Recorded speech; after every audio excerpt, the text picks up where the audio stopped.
apakah Anda akan percaya? Jika seorang ibu berusia 62 tahun, dengan rambut yang mulai memutih dan tangan yang kasar karena seumur hidup berkorban untuk anak-anaknya, tiba-tiba membawa kabar kehamilan. Mendengar itu, putranya seketika membeku. Sebuah kabar yang sulit dipercaya, namun juga tidak bisa diabaikan. Tergerak oleh firasat aneh, sang anak diam-diam memasang kamera di rumah ibunya. Rekaman di dalamnya membuatnya terduduk lemas di tempat. Seluruh tubuhnya gemetar, jantungnya serasa berhenti berdetak. Di balik senyum lembut sang ibu, tersembunyi sebuah rahasia mengerikan dan konspirasi yang kejam. Jika saja ia tidak menyadarinya, mungkin keluarga itu akan kehilangan segalanya untuk selamanya. Sekarang, izinkan saya menceritakan kisah yang mengejutkan itu. Seumur hidup, saya tidak pernah membayangkan akan menghadapi kejadian mengerikan seperti ini.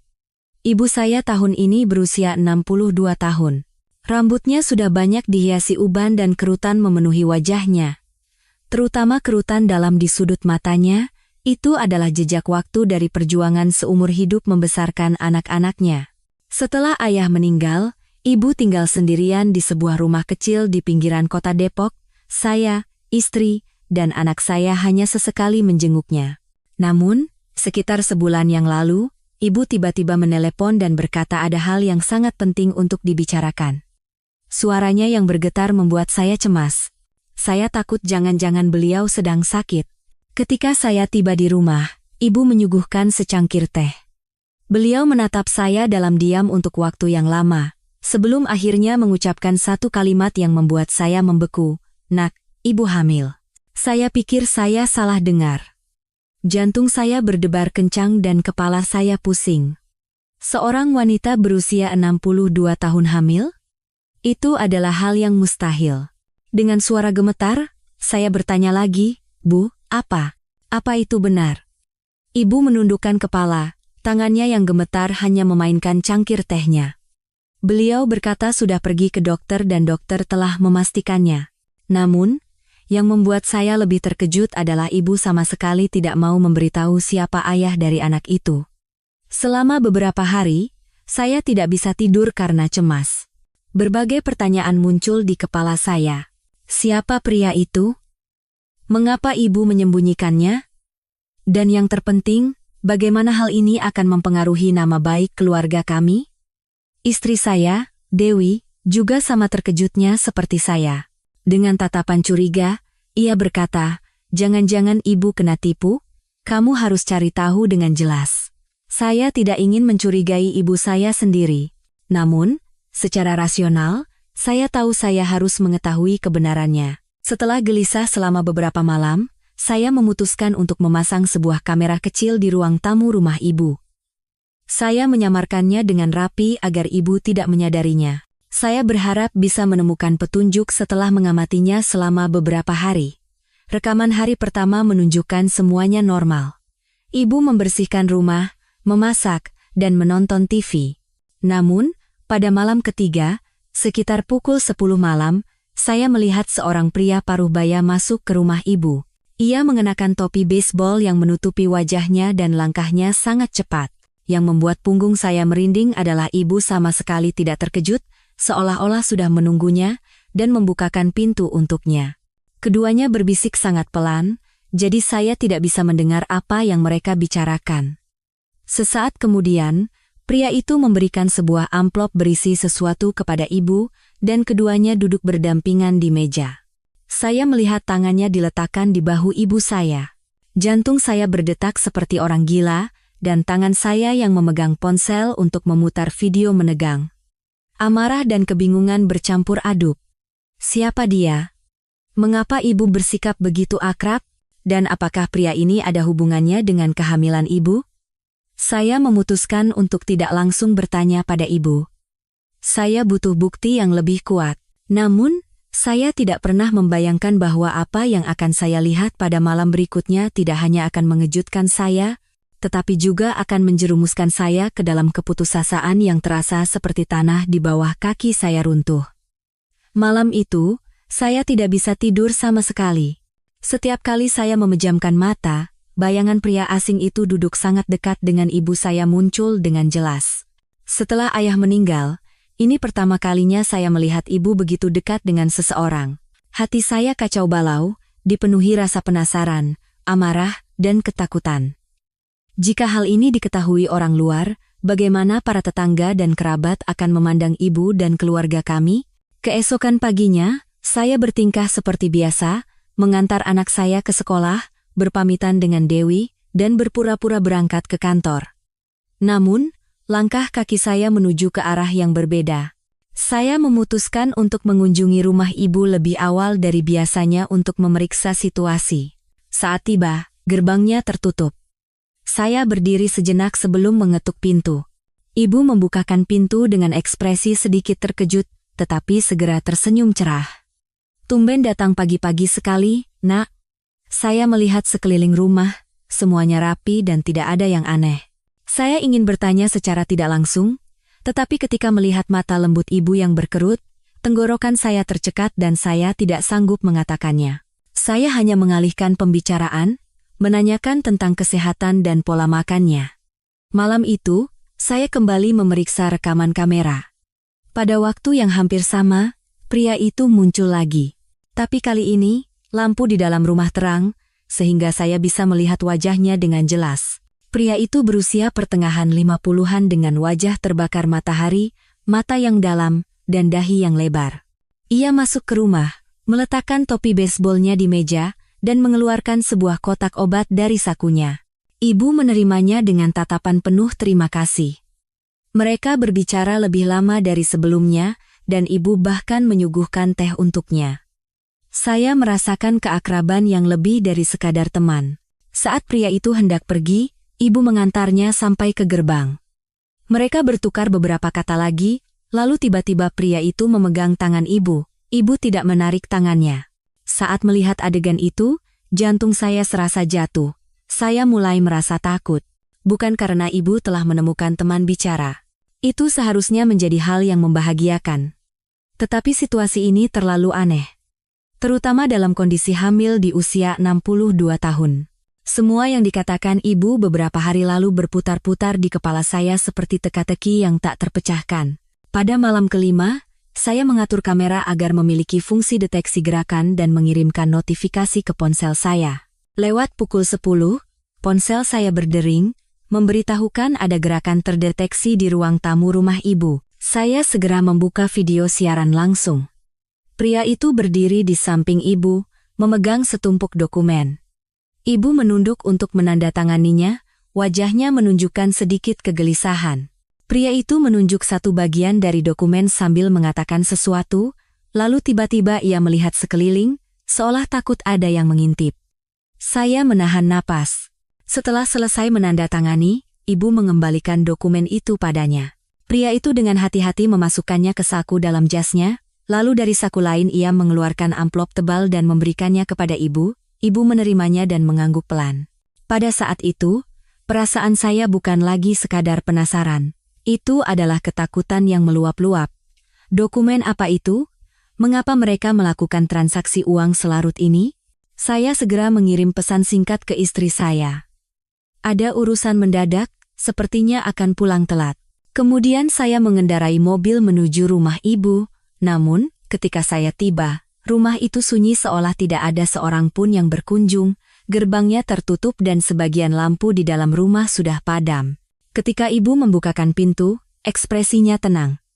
Saya menahan keinginan untuk langsung bertanya dan berpura-pura hanya mampir. Saya melihat sekeliling, tetapi tidak ada orang lain.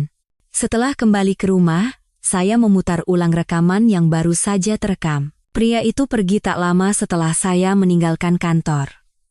Sebelum keluar dari pintu, ia meletakkan tangannya di bahu ibu dan membisikkan sesuatu, dan ibu mengangguk sambil tersenyum. Melihat senyum itu, entah kenapa saya merasakan kejanggalan. Malam itu, saya berbaring sambil berpikir. Apakah saya terlalu curiga? Ibu juga seorang manusia dan berhak mencari kebahagiaan, tetapi amplop uang dan tumpukan dokumen itu terus terbayang di depan mata saya. Itu tidak terlihat seperti hubungan asmara biasa. Dan yang paling penting, jika bayi di dalam kandungan ibu benar-benar berhubungan dengan pria ini, saya harus mengetahui segalanya sebelum terlambat. Keesokan paginya, dengan alasan pekerjaan kantor agar istri saya tidak curiga. Saya menemui seorang teman lama yang bekerja di sebuah perusahaan keamanan. Saya memintanya untuk mengekstrak gambar yang lebih jelas dari video. Saya ingin melihat wajah pria itu dan tulisan di dokumen dengan lebih detail. Teman saya setuju untuk membantu, tetapi ia juga memperingatkan. Budi, kuatkan hatimu.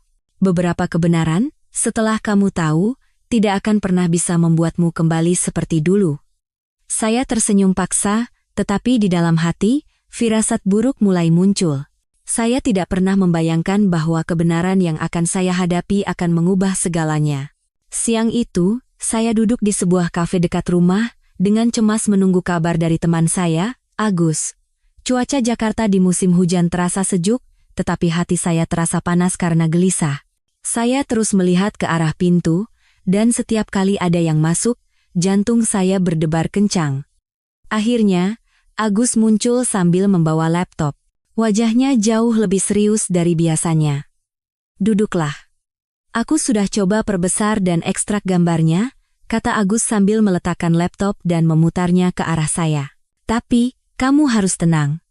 Saya mengangguk, tangan saya yang memegang cangkir kopi mengeras hingga buku-buku jarinya memutih. Agus memutar video ke adegan saat ibu menandatangani dokumen. Setelah diproses dengan program khusus, gambarnya menjadi jauh lebih jelas. Saya bisa membaca judul dokumen itu, Surat Kuasa Waris dan Wali Hukum. Di bawah judul itu, nama wali tertulis dengan jelas, Tono. Seketika saya merinding. Tono adalah nama pria di dalam video itu. Saya belum pernah mendengar nama itu dari ibu, apalagi bertemu dengannya. Informasi di bagian bawah dokumen membuat saya semakin sesak napas, wali hukum atas janin yang dikandung oleh Ibu Siti.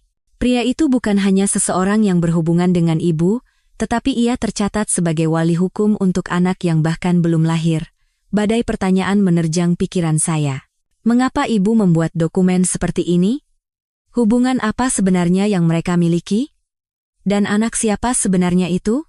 Saya menatap Agus dan bertanya dengan suara serak, bisakah kamu mencari tahu lebih banyak tentang orang ini? Agus mengangguk. Sudah kucari sedikit. Tono, 54 tahun. Dulu bekerja sebagai sopir truk jarak jauh, pernah dituntut dalam kasus sengketa properti, tapi dibebaskan karena kurang bukti. Saat ini tinggal sendirian di sekitar sini. Mendengar itu, hawa dingin merayap di punggung saya.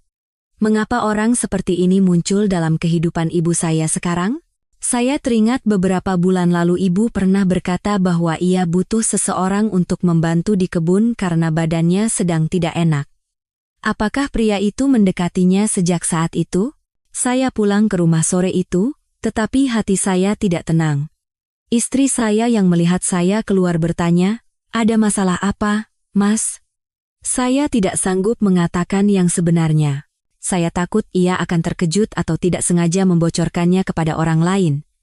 Saya hanya bergumam, masalah pekerjaan. Jangan khawatir. Tetapi tatapan bertanya dari istri saya semakin menekan saya. Saya tahu saya tidak bisa menyembunyikan ini selamanya, tetapi sebelumnya saya harus mendengar penjelasan langsung dari ibu. Keesokan harinya, saya membeli buah-buahan dan beberapa makanan, lalu pergi ke rumah ibu pagi-pagi sekali. Ibu menyambut saya dengan wajah ceria seperti biasa. Saya melihat sekeliling rumah, masih tetap rapi, tetapi di atas meja ada sebuah amplop putih yang belum dibuka. Jantung saya berdebar kencang, tetapi saya berpura-pura tenang dan bertanya, "Bu, akhir-akhir ini ada yang sering datang berkunjung?" Ibu terdiam sejenak, lalu menjawab, "Oh, beberapa teman lama datang." Di usia seperti ini, kalau ada yang datang berkunjung dan mengajak bicara saja sudah bersyukur. Saya menatap dalam-dalam mata ibu dan bertanya, "Kalau begitu, siapa orang yang bernama Tono?" Raut wajah ibu langsung berubah. Beliau menghindari tatapan saya dan memalingkan wajahnya. Udara di dalam rumah menjadi berat, hanya suara detak jam dinding yang terdengar. Setelah beberapa saat, ibu menghela napas dan berkata, "Kamu sudah tahu, ya?" Saya mengangguk. Ibu duduk dan menyilangkan kedua tangannya, lalu perlahan berkata, "Dia orang yang sangat baik, pernah menolong ibu. Hampir setahun yang lalu, ibu pingsan di pasar, dan Pak Tono yang membawa ibu ke rumah sakit dan merawat ibu selama beberapa hari. Sejak saat itu kami jadi sering berhubungan. Ibu tidak mau memberitahumu karena takut kamu khawatir. Dan masalah anak itu. Saya menahan jantung yang serasa mau meledak, berusaha menjaga suara saya setenang mungkin. Ibu menggigit bibirnya, matanya berkaca-kaca. Itu tidak terduga.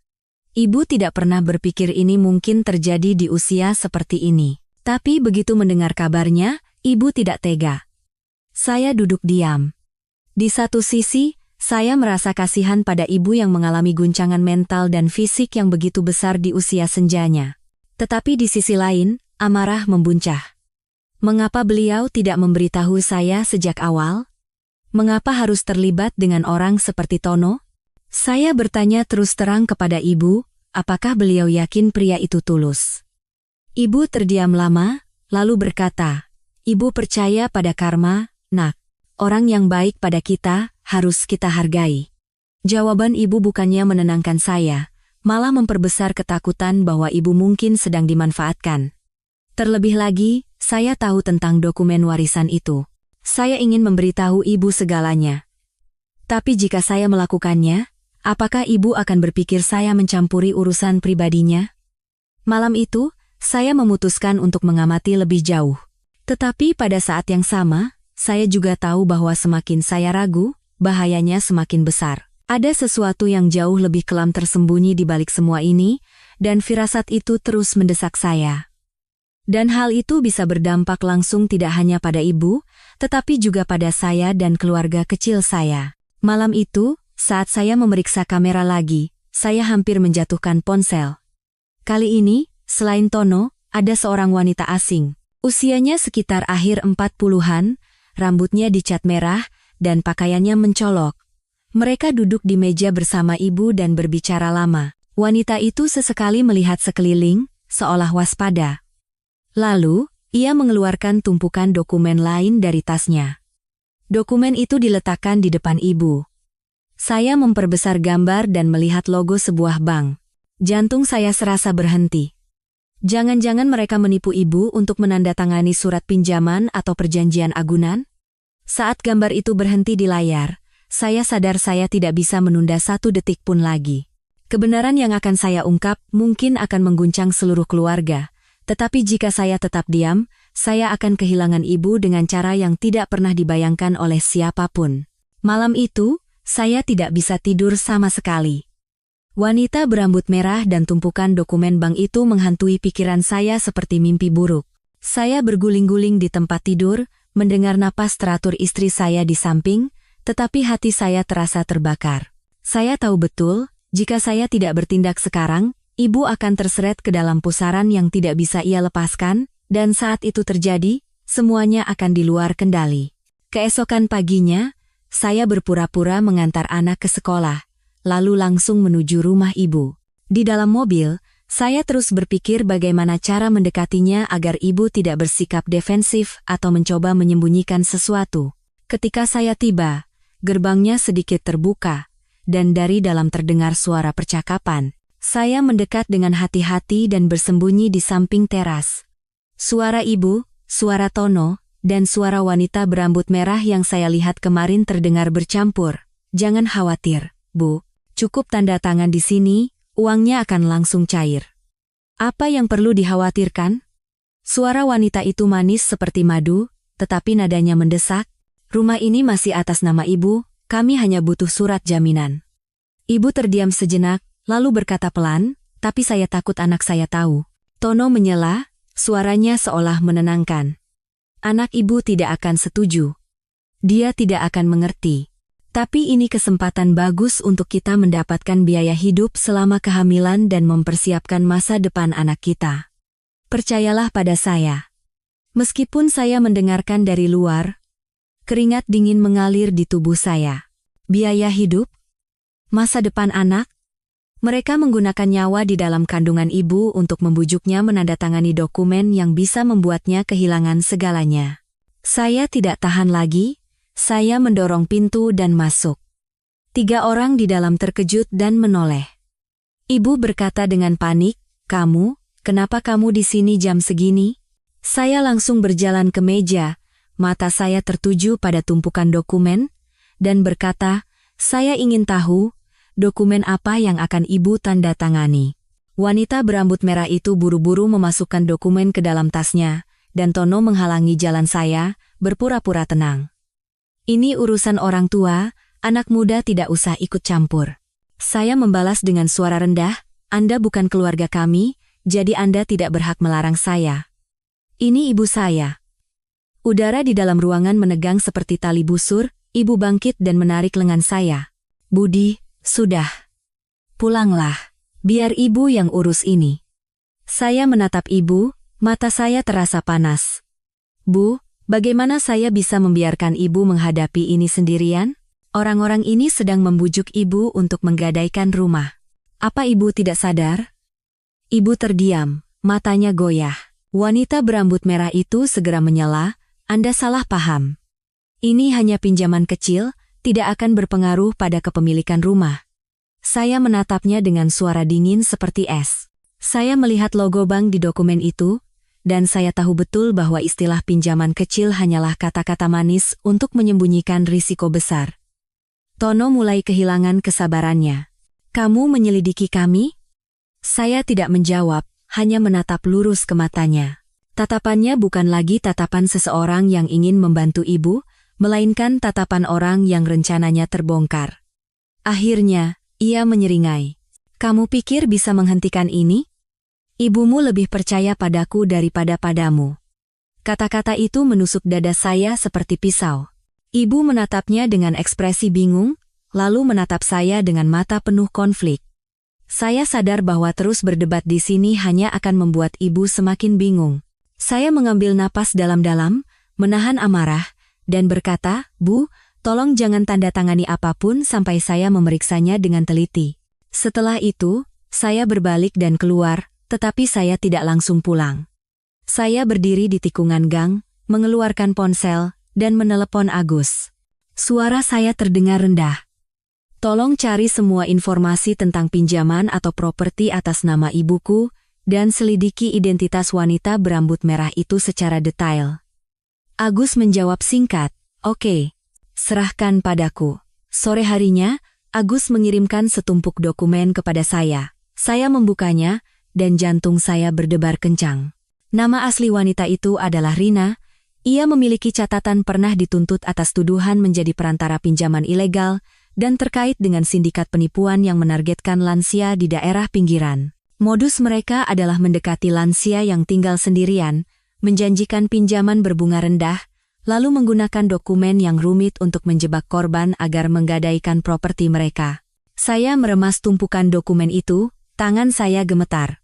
Ibu telah masuk ke dalam perangkap yang sempurna, dan yang paling menyakitkan adalah beliau mempercayai orang yang membawanya ke dalam perangkap itu. Malam itu, saya kembali ke rumah ibu. Tono dan Rina sudah tidak ada. Ibu duduk sendirian di dapur, matanya kosong. Melihat saya, ibu berkata pelan, mereka sudah pulang. Saya duduk di seberangnya dan meletakkan tumpukan dokumen di atas meja. Bu, saya sudah mencari tahu. Ini semua yang saya temukan tentang mereka. Ibu mengambil dokumen itu, membaca beberapa baris, lalu meletakkannya kembali. Matanya memerah. Bagaimana kamu bisa yakin mereka orang jahat? Selama ini mereka begitu baik padaku. Tenggorokan saya tercekat. Bagaimana jika mereka berpura-pura baik hanya untuk merebut rumah ibu? Saya tahu ibu kesepian. Tapi tidak semua orang yang mendekat itu baik. Ayah sudah lama tiada, saya tidak mau kehilangan ibu dengan cara seperti ini. Mendengar kata-kata saya, air mata ibu mengalir. Beliau memalingkan wajah tanpa berkata apa-apa. Saya tahu ada badai berkecamuk di dalam hatinya. Mungkin beliau belum punya keberanian untuk mengakui bahwa dirinya telah terjebak dalam rencana orang lain.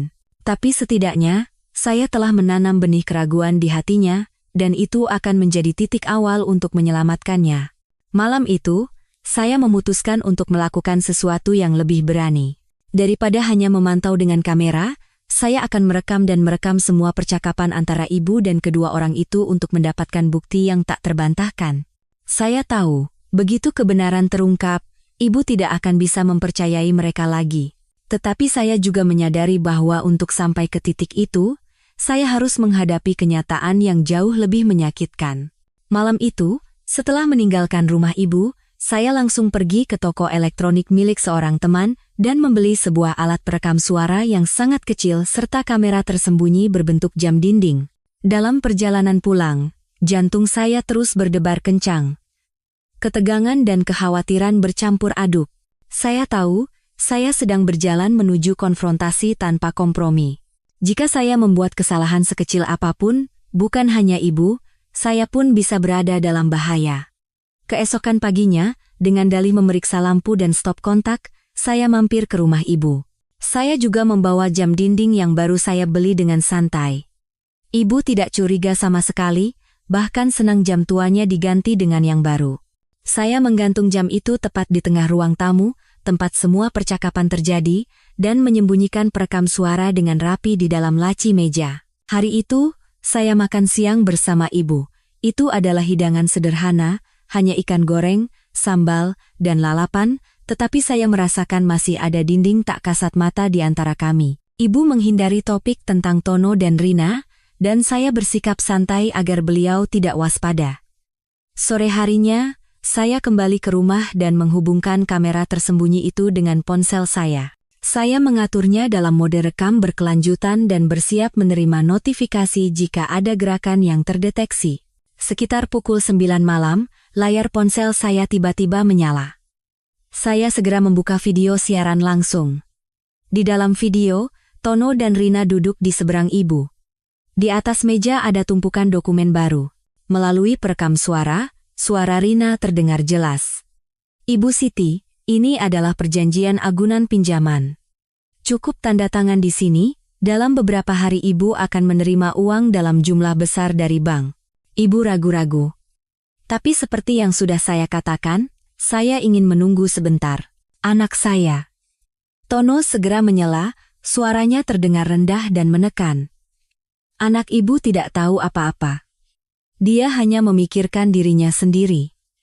Bagaimana dengan bayi di dalam kandungan?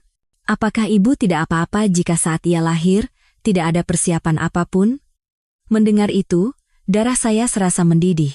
Mereka menggunakan bayi di dalam kandungan sebagai dalih untuk menekan ibu agar menandatangani perangkap mematikan itu. Lalu, sesuatu yang sama sekali tidak saya duga terjadi. Rina tertawa sinis dan merendahkan suaranya. Sebenarnya, anak itu bukan hal yang tidak terduga seperti yang ibu pikirkan. Sejak awal, semua ini sudah kami rencanakan. Saya membeku di tempat, telinga saya berdengung. Ibu terpaku karena terkejut. Kalian. Apa maksud kalian? Tono menepuk pundak ibu dengan lembut. Bu Siti, maaf tidak memberitahu sebelumnya. Tapi ini adalah rencana untuk masa depan kita. Anak ini akan menjadi pengikat antara saya dan ibu. Ia berhenti sejenak, melirik Rina, dan akan membantu kita mendapatkan dana dengan lebih mudah. Ibu menepis tangannya, suaranya bergetar. Kalian memanfaatkan saya? Rina segera mengubah sikapnya menjadi mengancam. Sebaiknya ibu pikirkan baik-baik apa yang akan terjadi jika tidak menandatangani ini. Kalau sampai kabar ini tersebar, apa ibu tidak malu sama tetangga? Nenek-nenek umur 62 tahun hamil, siapa yang akan memandangnya dengan baik? Apa ibu mau jadi bahan gunjingan dan tertawaan seluruh kampung? Saya menggenggam ponsel, seluruh tubuh saya gemetar karena amarah, sekarang semuanya jelas. Mulai dari pendekatan Tono yang membangun hubungan emosional, hingga kemunculan Rina dengan solusi finansial, semuanya adalah sebuah rencana yang rapi. Entah bayi di dalam kandungan ibu itu nyata atau tidak, bagi mereka, itu hanyalah sebuah pion. Ibu menundukkan kepala, kedua tangannya saling bertaut. Saya bisa mendengar napasnya yang berat. Saat itu, saya tahu ibu sedang mengalami konflik batin yang hebat. Tono terus membujuk. Saya janji. Cukup tanda tangan, dan saya akan membawa ibu ke tempat di mana tidak ada yang mengenal kita. Saya tahu, jika beberapa menit lagi berlalu, ibu mungkin akan menyerah. Saya segera berlari keluar rumah, menerobos hujan yang dingin, dan mengendarai mobil menuju rumah ibu. Perjalanan itu hanya 10 menit, tetapi terasa seperti waktu terlama dalam hidup saya. Ketika saya mendobrak masuk, ketiganya terkejut. Rambut saya basah kuyup oleh air hujan. Saya menatap lurus ke mata Tono dan Rina, meluapkan amarah yang tak tertahankan. Percakapan kalian barusan, semuanya sudah saya dengar dan rekam. Kalian pikir bisa mengancam ibu saya? Wajah Rina memucat, dan Tono berusaha keras untuk tetap tenang. Jangan bicara sembarangan. Saya mengeluarkan ponsel dan memutar rekaman yang baru saja saya buat. Suara mereka bergema dengan jelas di dalam ruangan. Wajah ibu menjadi pucat pasi, bibirnya bergetar. Tono tergagap, dan Rina buru-buru berdiri. Saya harus pergi sekarang. Ia menatap Tono. Ayo kita pergi. Tapi saya maju selangkah dan menghalangi mereka. Silakan pergi kemanapun kalian suka. Tapi besok, saya akan membawa rekaman ini ke kantor polisi. Mereka saling pandang, lalu pergi dengan meninggalkan tatapan penuh kebencian.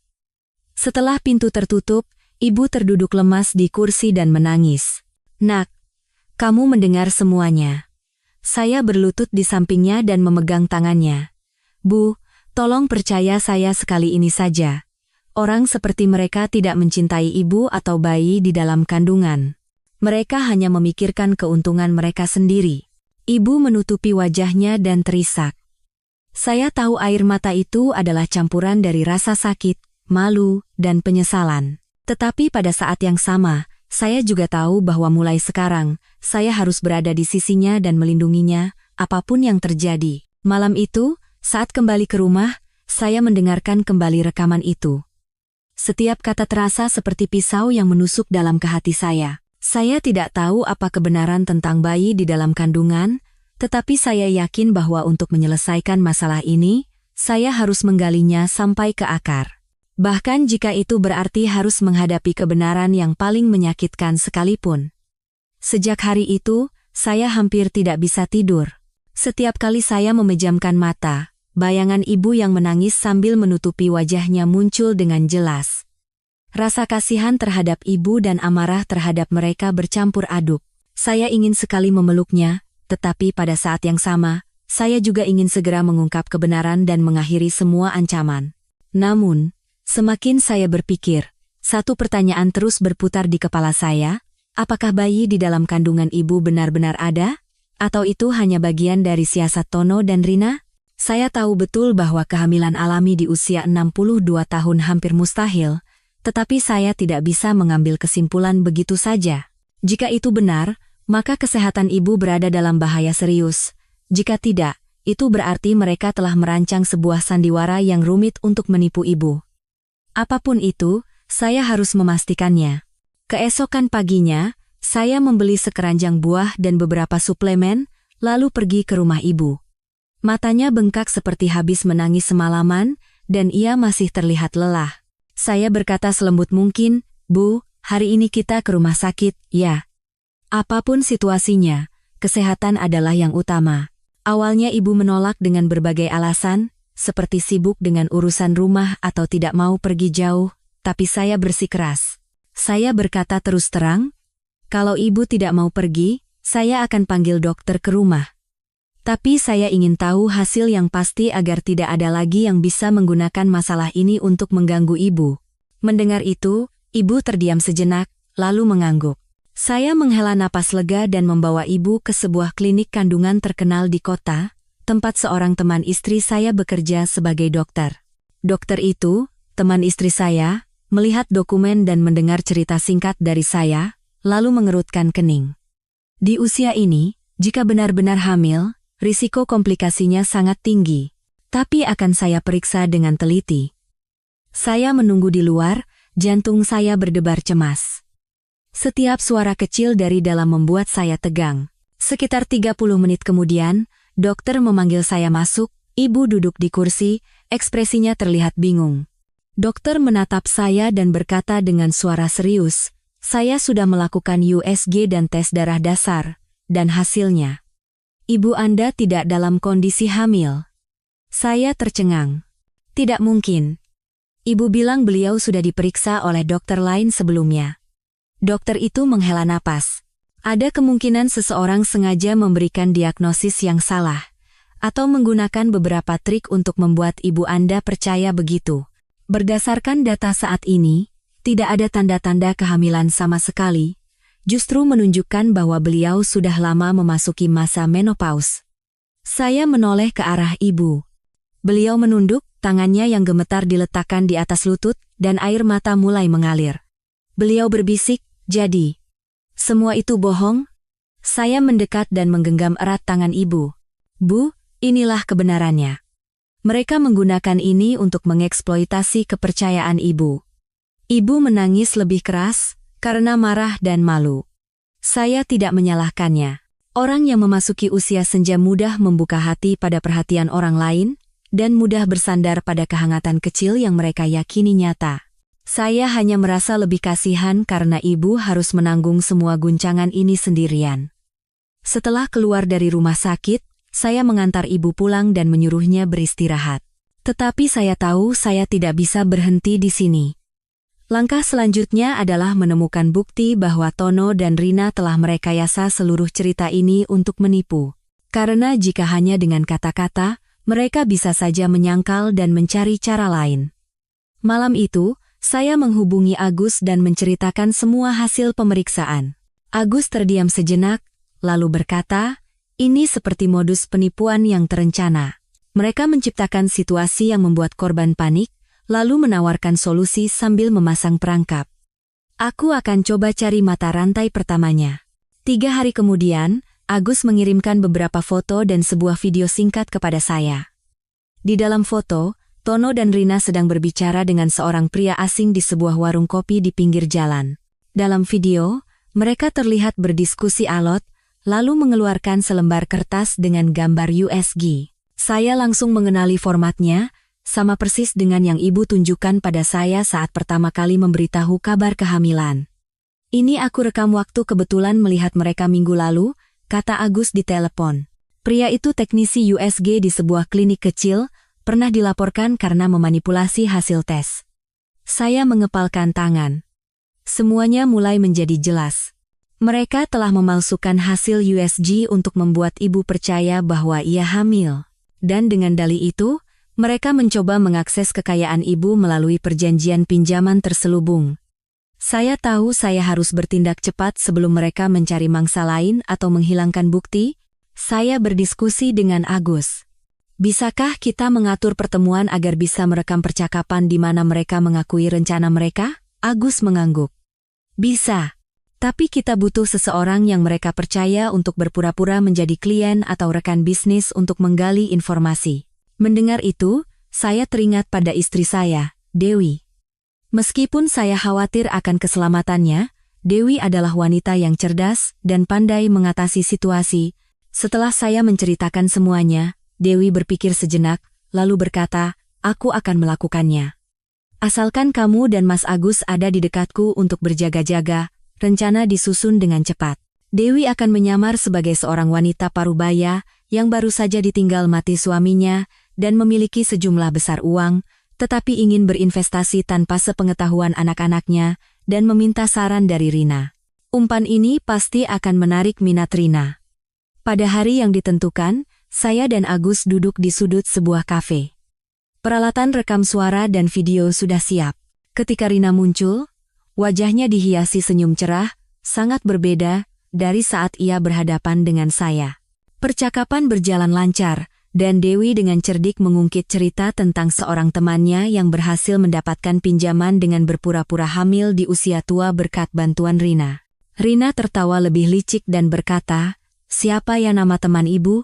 Saya menangani banyak kasus jadi tidak ingat semua." Tapi memang, wanita tua pun bisa dibuat hamil, asal dokumennya cocok. Saya punya kenalan yang jago sekali membuat hasil USG. Dengan itu, kita bisa membuat alasan untuk menandatangani perjanjian pinjaman dengan sangat mudah.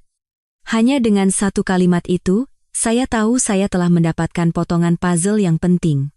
Agus diam-diam memberikan sinyal bahwa suaranya terekam dengan jelas. Malam itu, saya memutar ulang semua rekaman video. Setiap kata Rina terasa seperti paku yang menancap pada rencana kejam mereka. Saya tahu, Jika saya bisa mendapatkan beberapa bukti lagi yang melibatkan Tono, saya bisa membawa mereka ke pengadilan. Dan saya juga sadar, inilah saatnya ibu harus mengetahui semua kebenaran, dari kehamilan palsu hingga konspirasi di baliknya. Namun, seberapa besar luka yang akan ditimbulkan oleh kebenaran itu pada ibu? Saya menghela napas. Terlepas dari rasa cinta saya, demi melindunginya, saya tidak bisa lagi menyembunyikan kebenaran. Saya duduk di depan meja kerja sepanjang malam. File rekaman suara, video, dan dokumen yang dikumpulkan Agus tertata di depan saya. Setiap kali saya memutar ulang bagian di mana Rina berbicara tentang manipulasi hasil USG atau Tono berencana menjerat ibu dengan dalih anak, dada saya terasa sakit. Itu bukan sekadar bukti, melainkan pisau yang akan mengoyak kepercayaan ibu. Saya tahu, agar ibu bisa benar-benar keluar dari pusaran ini, beliau harus mendengarnya sendiri dan menghadapi kebenaran. Namun, saya juga tahu bahwa mengatakannya sama saja dengan menghancurkan secerca harapan yang telah menjadi pegangan ibu selama beberapa bulan terakhir. Rasanya seperti melepaskan penutup mata orang yang kita cintai, agar ia bisa melihat kegelapan dingin yang selama ini ia yakini sebagai cahaya. Keesokan paginya, saya menelepon ibu dan berkata akan datang untuk makan siang bersama. Suara ibu masih terdengar lesu. Tidak usah repot-repot, nak. Ibu bisa makan sendiri. Saya ingin makan bersama ibu, ada hal penting yang ingin saya sampaikan hari ini. Saya berusaha menjaga suara saya selembut mungkin.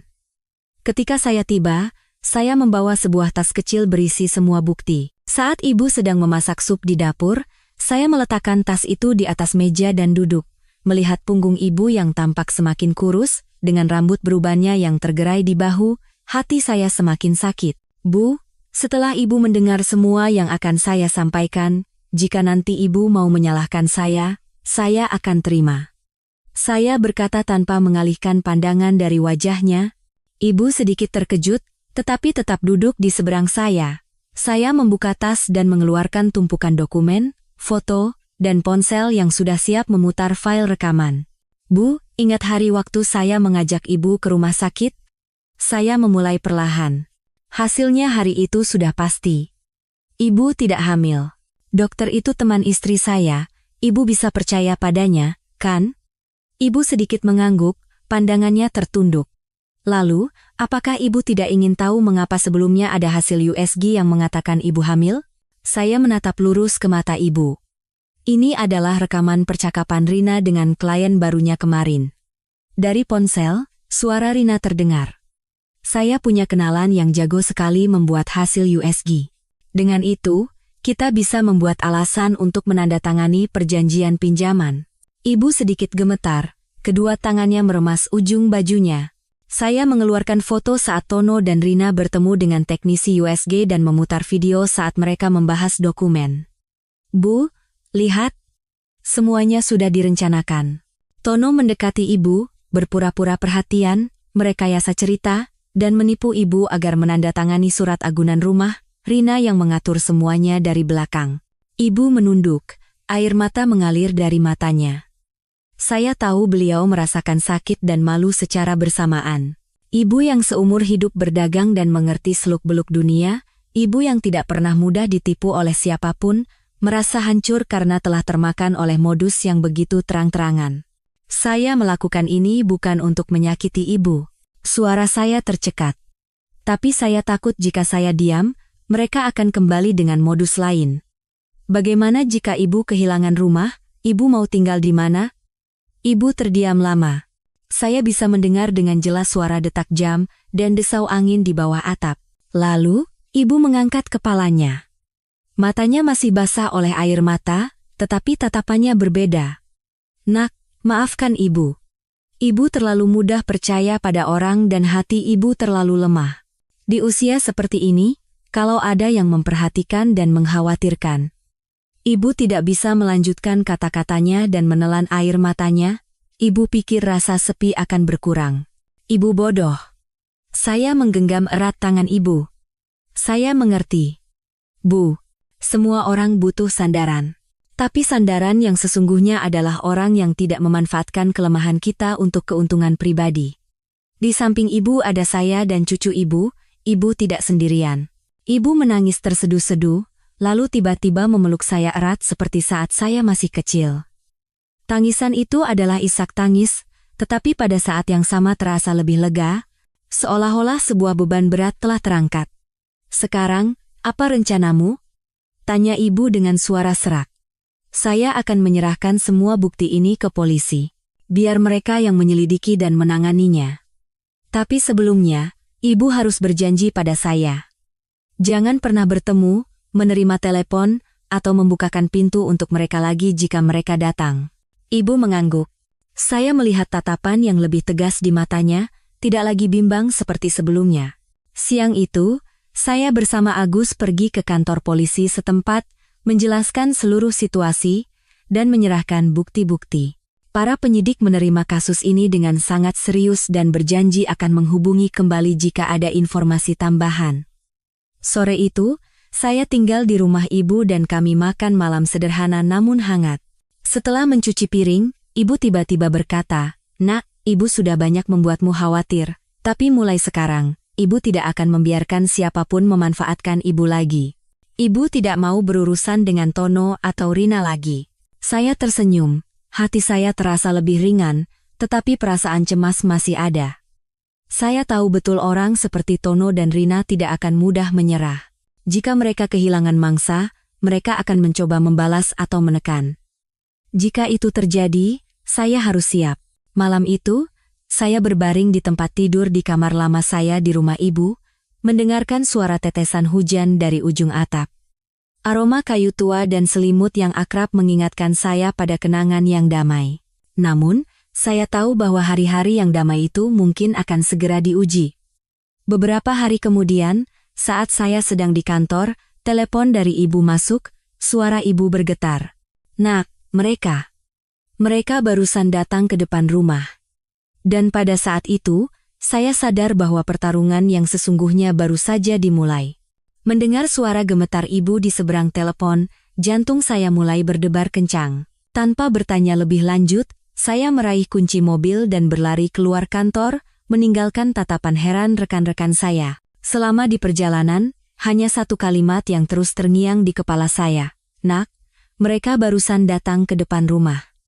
Dalam suara itu, ada campuran rasa takut dan permohonan pertolongan yang mendesak. Langit hari itu berwarna kelabu, dan angin bertiup kencang, seolah menandakan hujan deras akan segera turun. Saya mengemudikan mobil seperti orang gila, cemas karena ibu sendirian dan khawatir akan apa yang mungkin dilakukan oleh mereka. Saat mendekati tikungan gang, saya sudah bisa melihat 3 orang mondar-mandir di depan gerbang. Tono, Rina, dan seorang pria berbadan besar dengan wajah sangar yang menatap sekeliling dengan cemas. Ibu berdiri di halaman, memegang ponsel yang masih tersambung, menatap saya dengan gelisah. Saya menghentikan mobil dengan mendadak di depan gerbang, mendekati mereka, dan berkata dengan suara dingin seperti es, "Apa yang kalian lakukan di sini?" Rina tersenyum sinis. Suaranya manis seperti madu, tetapi matanya penuh perhitungan. "Jangan tegang begitu. Kami hanya ingin bicara sebentar dengan Ibu Siti, melanjutkan pembicaraan yang tertunda." "Pembicaraan apa?" Saya menghalangi jalan mereka, menatap satu persatu dari mereka. Pembicaraan tentang menandatangani surat agunan rumah? Atau pembicaraan tentang bayi di dalam kandungan yang kalian rekayasa? Mendengar itu, wajah Tono mengeras, tetapi ia masih berpura-pura tenang. "Aku tidak tahu apa maksudmu, kami tidak melakukan kesalahan apapun, hanya ada kesalahpahaman." Saya tertawa kering. "Kesalahpahaman? Saya sudah menyerahkan semua rekaman dan video rencana kalian ke polisi, tunggu saja. Sebentar lagi surat panggilan akan datang." Pria berbadan besar di belakang tiba-tiba maju selangkah dan menggeram, "Jaga bicaramu.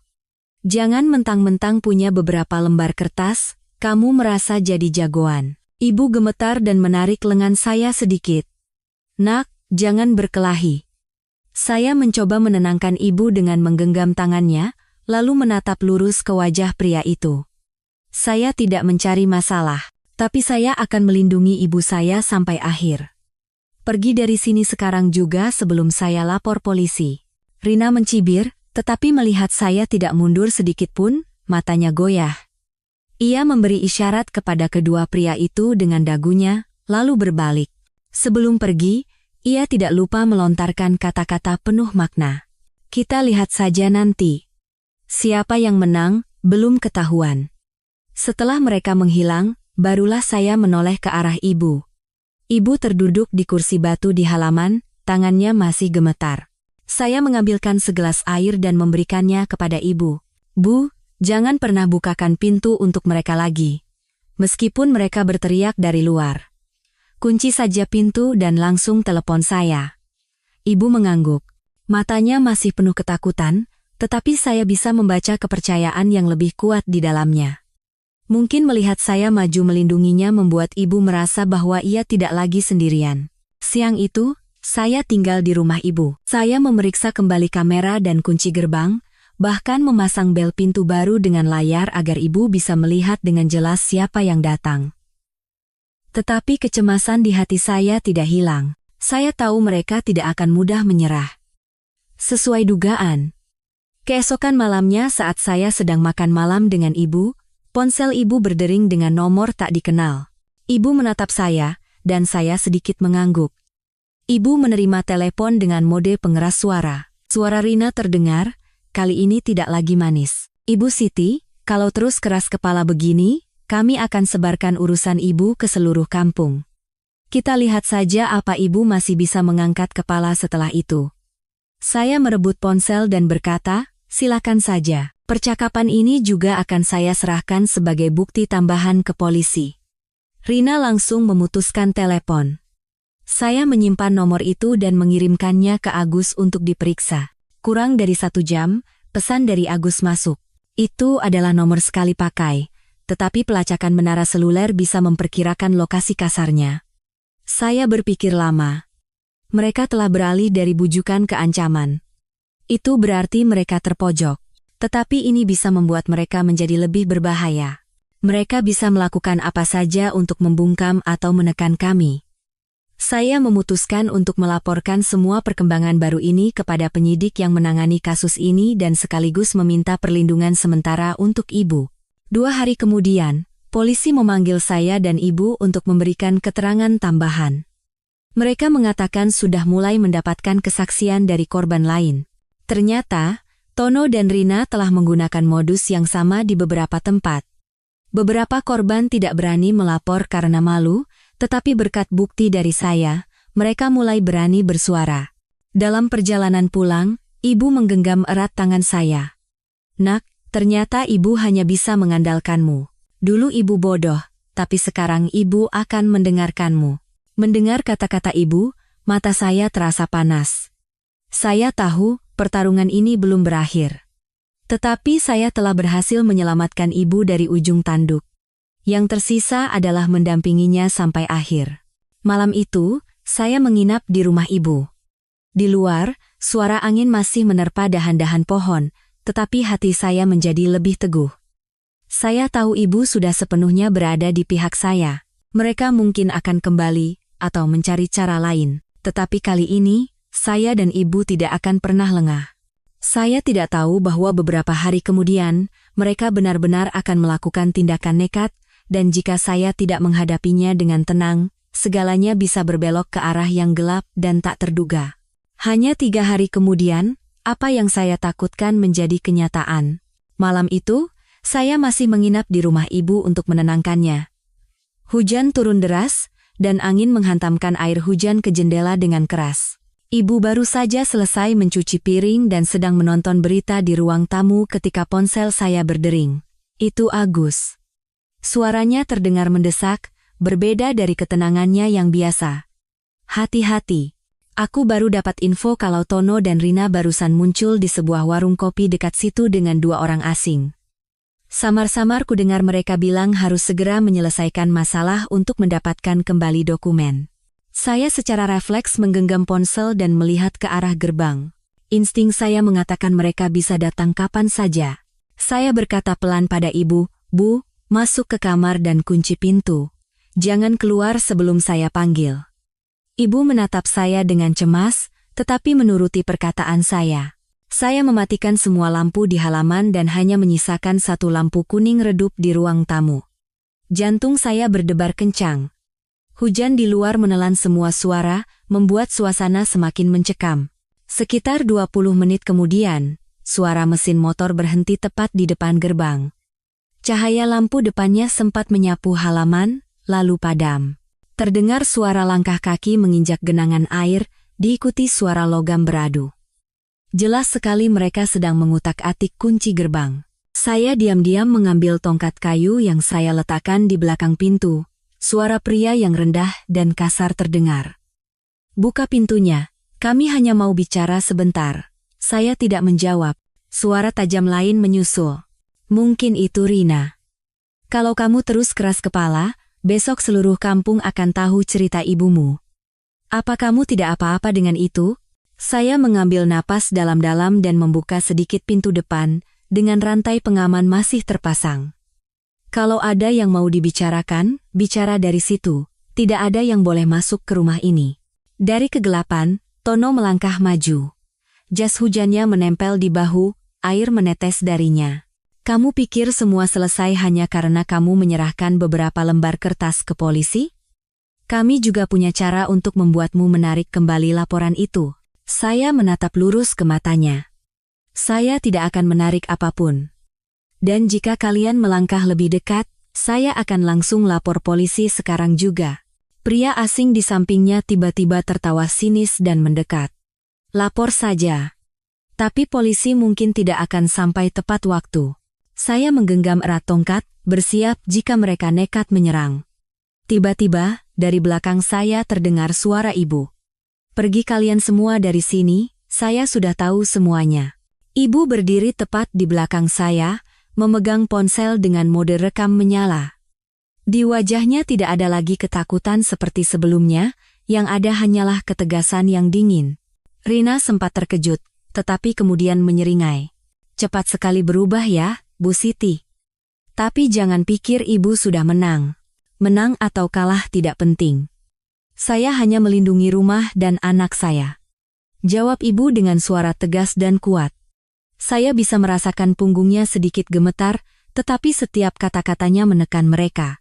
Hujan deras di luar seolah menjadi latar belakang konfrontasi di mana tidak ada yang mau mundur.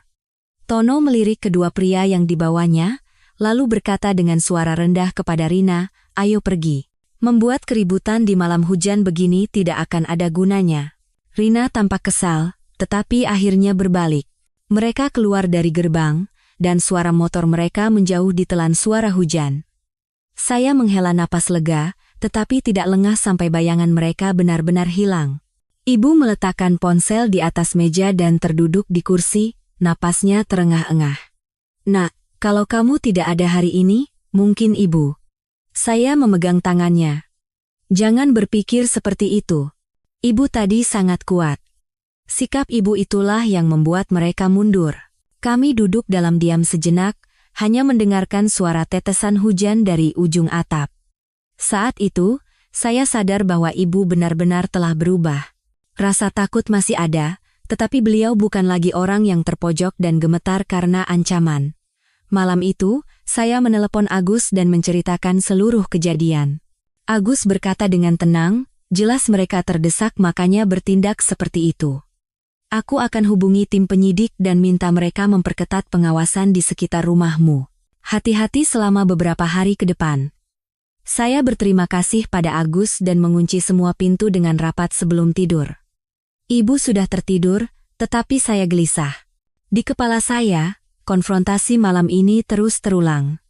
Saya tahu kasus ini akan segera menuju akhir, dan saya harus bersiap agar akhir itu menjadi yang terbaik bagi ibu. Keesokan paginya, seorang penyidik menelepon saya dan memberitahu bahwa mereka telah mendapatkan bukti tambahan dari korban lain, dan kemungkinan besar surat perintah penangkapan darurat untuk komplotan Tono akan dikeluarkan dalam beberapa hari. Mendengar berita itu, saya merasa senang sekaligus khawatir. Senang karena keadilan akan ditegakkan, tetapi khawatir jika mereka yang terpojok akan melakukan tindakan bodoh. Saya memutuskan untuk tinggal bersama ibu sampai semuanya selesai. Setiap malam, saya memeriksa kamera dan mengunci pintu dengan teliti. Ibu perlahan-lahan mulai tersenyum kembali, sesekali membuatkan teh dan bercerita tentang masa lalu untuk mencairkan suasana yang tegang. Tetapi jauh di dalam hati, kami berdua tahu bahwa sampai mereka ditangkap, situasi bisa berbalik kapan saja. Dan saat itu tiba, saya harus siap. 2 hari setelah konfrontasi di malam hujan, pagi-pagi sekali saya menerima telepon dari penyidik, suaranya tegas. Surat perintah penangkapan darurat untuk Tono, Rina, dan komplotannya sudah kami dapatkan. Kami akan melancarkan operasi sore ini. Pak Budi dan Ibu mohon siapkan diri, mungkin akan ada pemeriksaan tambahan pada hari yang sama. Mendengar kabar itu, hati saya terasa ringan sekaligus berat. Ringan karena akhirnya bisa melepaskan ketegangan yang selama ini mencengkeram, tetapi berat karena saya tahu orang seperti Tono dan Rina, saat ditangkap, bisa saja berbohong atau mencoba menyeret orang lain untuk jatuh bersama mereka. Siang harinya, untuk menghindari hal-hal yang tidak diinginkan, saya membawa ibu ke rumah seorang kerabat yang letaknya beberapa gang dari rumah kami. Begitu masuk ke dalam rumah, ibu menggenggam erat tangan saya. "Nak, bagaimana kalau mereka balas dendam?" Saya menggenggam tangannya dan menenangkannya. "Jangan khawatir, Bu. Polisi akan menangani semuanya. Kita sudah melakukan hal yang benar, tidak perlu takut." Sekitar pukul 4 sore, sebuah pesan dari Agus masuk, "Sudah dimulai, mereka ada di sebuah penginapan dekat pasar." Saya segera meluncur ke sana. Bukan untuk ikut campur urusan polisi, tetapi saya ingin melihat dengan mata kepala sendiri momen saat keadilan ditegakkan. Dari kejauhan, saya melihat para penyidik berpakaian preman menggerebek sebuah penginapan kumuh. Pintu didobrak, teriakan terdengar. "Polisi! Jangan bergerak!" Terdengar suara barang pecah dari dalam, lalu Tono terlihat berlari keluar dari pintu belakang. Tetapi hanya dalam beberapa detik, 2 orang penyidik berhasil melumpuhkannya. Ia meronta-ronta sambil berteriak. "Saya tidak salah. Dia. Ia menunjuk ke arah saya. Dia yang memfitnah saya."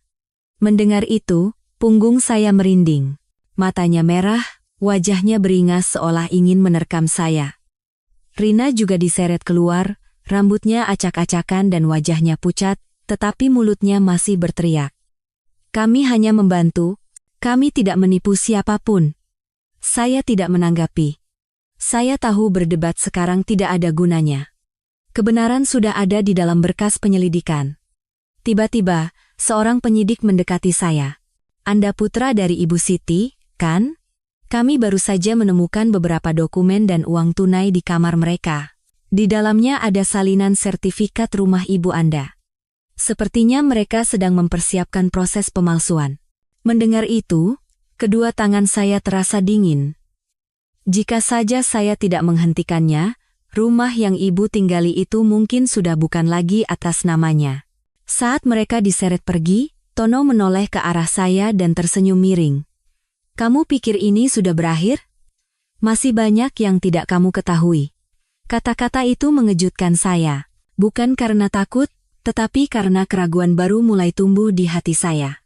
Apakah ada orang lain di belakang Tono dan Rina, atau ada mata rantai yang belum saya temukan? Sore itu, saya dan ibu pergi ke kantor polisi untuk konfirmasi keterangan dan pencocokan bukti. Ibu duduk di samping saya, sudah lebih tenang, tetapi kedua tangannya masih saling bertaut erat. Penyidik mengatakan bahwa selain ibu saya, 4 korban tambahan telah menunjuk mereka. Modusnya semua serupa. Pendekatan dengan emosi atau perhatian palsu, merekayasa situasi yang mendesak, lalu menggunakan dokumen palsu untuk membujuk korban menandatangani perjanjian yang merugikan. Saat meninggalkan kantor polisi, ibu berkata pelan, "Nak, ibu tidak tahu kalau ada orang sejahat ini di dunia, kalau bukan karena kamu." Saya tersenyum, tetapi di dalam hati masih ada rasa getir. Bukan hanya amarah terhadap para penipu, tetapi saya juga merasa sakit hati memikirkan betapa percayanya ibu kepada mereka. Ibu memberikan kepercayaan itu bukan karena beliau naif, tetapi karena beliau sudah terlalu lama kesepian. Malam itu, saya menginap di rumah ibu. Segalanya seolah sudah berakhir, tetapi saya sulit tidur. Kata-kata terakhir Tono terus mengganggu saya. "Masih banyak yang tidak kamu ketahui." Itu terdengar seperti peringatan bahwa pertarungan ini belum selesai, dan mungkin ada seorang dalang yang mengatur semuanya di suatu tempat.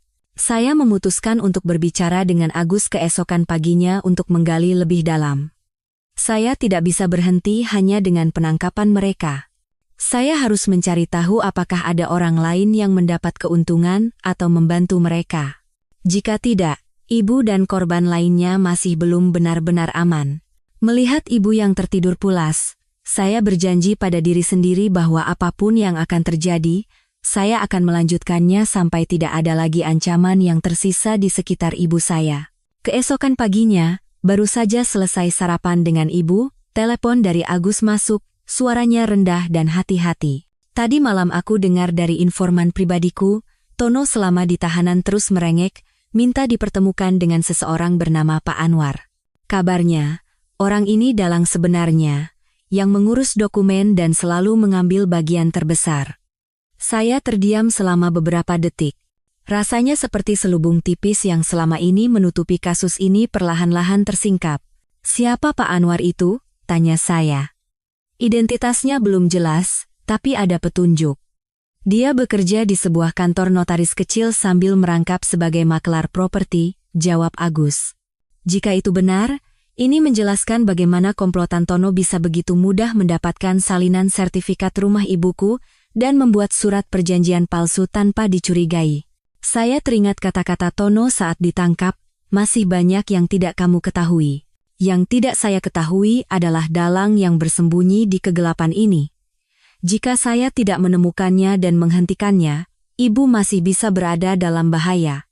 Sore harinya, saya bertemu Agus di sebuah kafe yang sepi untuk membahas rencana. Kami sepakat untuk mendatangi kantor notaris itu dengan berpura-pura sebagai klien yang ingin membeli tanah, mencari kesempatan untuk mengamati situasi dan memverifikasi informasi. Setibanya di sana, kantor itu berada di sebuah ruko tua, papan namanya sudah pudar. Di dalam, seorang pria berusia akhir 40-an dengan postur tegap dan rambut disisir rapi duduk di belakang meja kayu. Dua kancing kemejanya terbuka, memperlihatkan sedikit kalung emas. Melihat kami, ia tersenyum bisnis. Selamat datang. Ada yang bisa saya bantu? Agus yang membuka pembicaraan, menceritakan kisah rekaan bahwa kami punya beberapa bidang tanah yang harus segera dibalik nama. Saya duduk diam, mengamati setiap gerak-geriknya. Ketika Agus bertanya apakah ia bisa mempercepat proses dan menyelesaikan masalah dokumen yang rumit, matanya berkilat licik.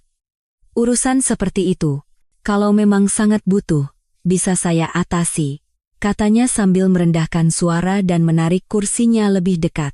Tapi Bapak harus percaya penuh pada saya, dan biayanya tidak murah. Saya menatap lurus ke matanya, dan mencoba memancing. Saya dengar. Bapak juga pandai membantu para orang tua mengurus surat rumah secara diam-diam. Sudut bibirnya sedikit terangkat, lalu kembali ke ekspresi datar. Siapa yang bilang begitu? Tono. Saya melontarkan nama itu dan mengamati reaksinya. Matanya seketika berubah, dan jari-jarinya mengetuk meja dengan ringan. Ia tidak menyangkal, juga tidak membenarkan, tetapi sikap waspadanya terlihat jelas. Agus menatap saya, memberi isyarat agar tidak gegabah. Kami segera mengakhiri pertemuan itu, tetapi bayangan pria itu terpatri kuat di benak saya. Saat kembali, saya menceritakan semuanya kepada ibu. Ibu menegang, suaranya bergetar. Nak, apa tidak berbahaya? Saya menenangkannya. Saya akan hati-hati. Tapi saya butuh bantuan ibu. Jika ada telepon dari orang asing atau ada yang datang, tolong segera ingat nomor dan ciri-cirinya, lalu beritahu saya. 2 hari kemudian, apa yang saya tunggu terjadi. Agus menelepon dan memberitahu bahwa kantor notaris itu kini masuk dalam pengawasan aparat karena diduga terlibat dalam beberapa kasus penipuan dan penggelapan properti, termasuk yang melibatkan komplotan Tono. Saya merasa lingkaran ini semakin menyempit, dan sosok bernama Anwar itu akan segera terungkap. Namun, malam itu, sesuatu yang tak terduga terjadi. Saat saya sedang menyiapkan makan malam dengan ibu, sebuah amplop diselipkan dari bawah pintu. Isinya hanya selembar kertas dengan tulisan tangan yang miring, kalau tidak mau terjadi apa-apa dengan ibumu, berhenti sekarang juga. Ibu membaca tulisan itu dan wajahnya memucat. Saya meremas kertas itu, hawa dingin merayap di punggung saya. Anwar tahu saya sedang mengincarnya, dan kini ia mulai memberikan peringatan dengan cara yang paling pengecut. Saya harus segera memutuskan, mundur demi keselamatan ibu, atau mengambil risiko dan mendorong kasus ini sampai tuntas. Saya menatap ibu. Beliau tampak takut, tetapi matanya tegas. Nak, ibu tidak mau hidup dalam ketakutan selamanya. Apapun yang kamu lakukan, ibu percaya padamu. Mendengar itu, saya tahu saya telah menemukan jawaban saya. Saya menggenggam kertas berisi ancaman itu untuk waktu yang lama. Tintanya masih belum kering, dan aroma kertas yang lembab karena hujan sore tadi masih tercium. Ibu duduk di samping saya, tangannya yang berada di atas lutut sedikit gemetar, tetapi beliau tidak memalingkan pandangannya. Dari tatapan itu, saya tahu ibu telah bertekad untuk tidak lagi dikendalikan oleh rasa takut. Malam itu, saya menelepon Agus dan menceritakan semuanya. Suara Agus terdengar rendah. Ini adalah kesempatan. Akan aku laporkan ke tim penyidik. Kita bisa menggunakan amplop ini untuk merancang operasi tangkap tangan, tapi kamu dan ibumu harus bersedia menjadi umpan. Saya melirik ibu, beliau mendengar semuanya, terdiam selama beberapa detik, lalu mengangguk, aku tidak apa-apa. Sekali lari, aku tidak akan lari lagi. 2 hari kemudian, rencana telah disusun. Polisi menempatkan personel yang menyamar di sekitar rumah ibu. Saya dan ibu berpura-pura tidak tahu apa-apa dan beraktivitas seperti biasa. Kamera tersembunyi dan alat perekam dipasang dengan rapi di beberapa titik di halaman dan ruang tamu. Sore itu, cuaca panas dan terik. Saat ibu sedang memangkas tanaman, suara ketukan di gerbang terdengar. Saya keluar dan membuka pintu, dan seperti yang diduga, di depan saya berdiri Anwar. Ia masih dengan penampilan necisnya, tersenyum sinis seolah semuanya hanya lelucon. Halo, katanya. Saya dengar Anda mencari saya. Saya membuka gerbang, dan tetap tenang, mempersilakannya masuk. Kalau ada yang mau dibicarakan, silakan. Ia masuk ke dalam rumah, duduk di kursi, dan melihat sekeliling seolah menilai setiap sudut. Anak muda, jangan terlalu gegabah. Urusan ibumu ini, kalau ditangani dengan baik, bisa ditutup tanpa ada yang tahu. Saya menatapnya dan menjawab perlahan, dan kalau saya tidak menanganinya dengan baik, ia mencondongkan tubuhnya dan merendahkan suara, maka akibatnya kamu tahu sendiri. Tidak ada orang yang suka rumahnya yang tenang dikait-kaitkan dengan hal yang memalukan. Ibu duduk di seberang, tidak melepaskan pandangannya darinya. Saya sudah tidak punya rasa malu lagi. Hanya penipu yang takut pada terang. Anwar terdiam sejenak, lalu tertawa sinis. Nyali besar juga. Tapi punya nyali besar harus tahu diri juga. Begitu ia selesai bicara, pintu belakang tiba-tiba terbuka dan 2 orang penyidik masuk sambil berteriak tajam, "Polisi, mohon kerjasamanya untuk pemeriksaan." Wajah Anwar seketika mengeras, matanya mencari-cari jalan keluar, tetapi semua akses sudah tertutup. Seorang penyidik menunjukkan surat perintah penangkapan darurat dan membacakannya dengan jelas. Ia meronta-ronta sambil berteriak, "Saya tidak bersalah, pemilik rumah ini yang mengundang saya." Saya dengan tenang mengeluarkan perekam suara dan memutar bagian saat ia baru saja berbicara tentang menutup kasus dan akibatnya. Suaranya bergema jelas di dalam rumah yang sunyi, membungkam semua alibinya. Ia diseret pergi dengan tangan diborgol. Sebelum pergi, ia menoleh ke arah saya. Matanya masih penuh kebencian, tetapi kepercayaan diri awalnya telah hilang. Saya tidak membalas, hanya menggenggam erat tangan ibu. Setelah mobil polisi pergi, ibu menghela napas dalam-dalam, seolah melepaskan beban yang berat. Saya menatapnya, dan di matanya tidak ada lagi bayang-bayang ketakutan. Yang tersisa hanyalah kelegaan dan ketegasan. Beberapa minggu kemudian, Tono, Rina, dan Anwar semuanya diadili. Banyak korban lain yang ikut melapor. Kasus ini meluas, dan rumah ibu berhasil diselamatkan sepenuhnya. Dokumen-dokumen dikembalikan oleh polisi dan disegel sementara untuk keamanan.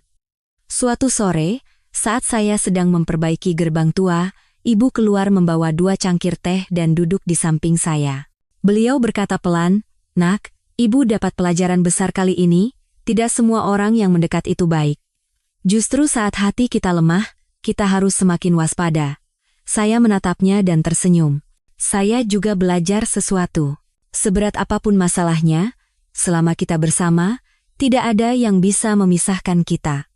Angin sore berdesir di antara pepohonan di depan halaman. Aroma teh yang wangi menyebar di teras.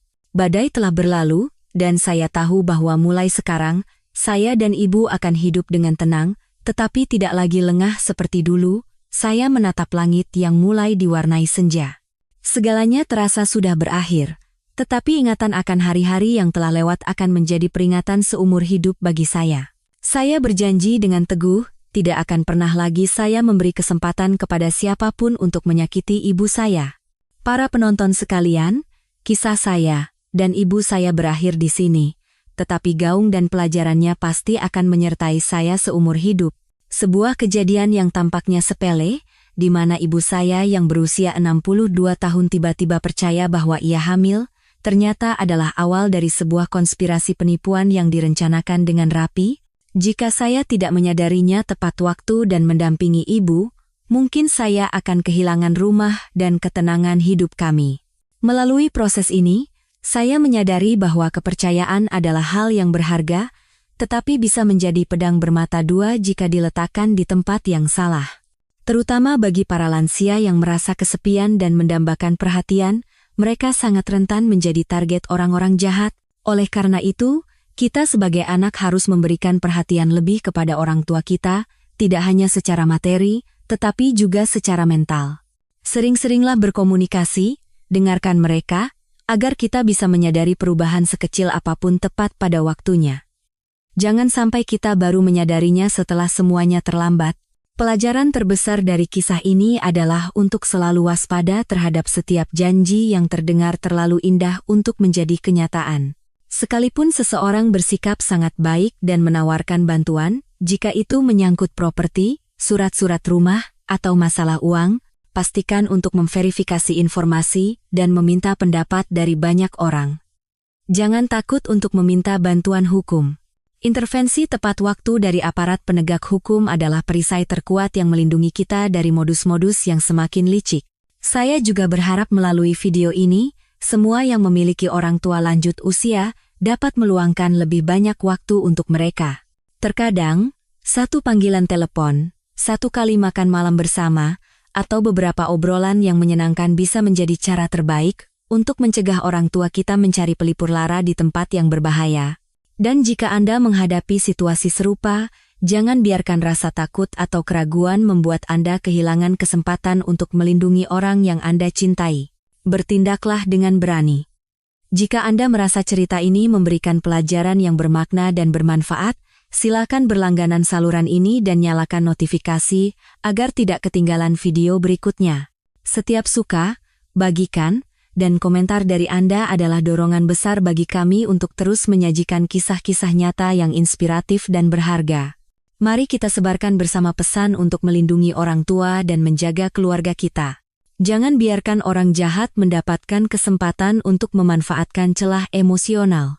Hidup memang penuh gejolak, tetapi selama kita saling bergandengan tangan, percaya pada orang yang tepat, dan peduli, setiap badai pasti akan berlalu, dan kedamaian akan kembali ke rumah kita tercinta.